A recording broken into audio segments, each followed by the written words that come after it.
কমলপুর গ্রামের পাশে একটা নদী ছিল, আর ওই নদীতে বাস করত একটি কুমির। কুমিরটা বেশিরভাগ সময়ই জঙ্গলে থাকতো। জঙ্গলে তার বাচ্চাদের সাথে করে নিয়ে ঘোরাফেরা করত। একদিন ওই কুমিরটা তার বাচ্চাদেরকে নিয়ে খেলা করছিল। হঠাৎ করে দূরে দাঁড়িয়ে একটা শিয়াল সেটা লক্ষ্য করলো। এই কুমিরটা এখানে কি করছে? কুমিরের বাচ্চাগুলো তো বেশ ভালো। ওই কুমিরকে বোকা বানিয়ে ওর বাচ্চাগুলোকে নিয়ে যাব, কিন্তু ওই কুমিরকে বোকা বানাবো কি করে? তারপর হঠাৎ করে একটা শিয়াল দৌড়াতে লাগলো, আর সে বলছিল, পালাও পালাও, আগুন লেগে গেছে, পালাও পালাও। তারপর কুমির শেয়ালের কথাটা শোনা মাত্রই, তোমরা একটু এখানে খেলা করো, আমি একটু দেখে আসি কি হয়েছে, এই বলে কুমিরটা তখন যেতে লাগলো।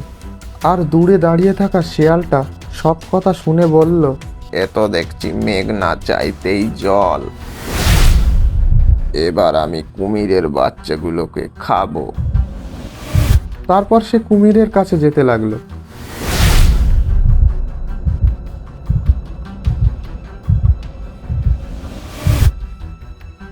কুমিরটা সেখানে গিয়ে দেখলো জঙ্গলটা কোনো কারণে আগুন লেগে গেছে। তারপর সে ফিরে এসে দেখলো, আর একজন কোথায় গেল? বাচ্চা কুমিরটা দৌড়িয়ে গিয়ে তাকে জড়িয়ে ধরে সব কথা খুলে বলল। সবটা শোনার পর, ওই লোভী শিয়ালটা আমার বাচ্চাকে খেয়ে নিয়েছে, ওকে আমি ছাড়বো না।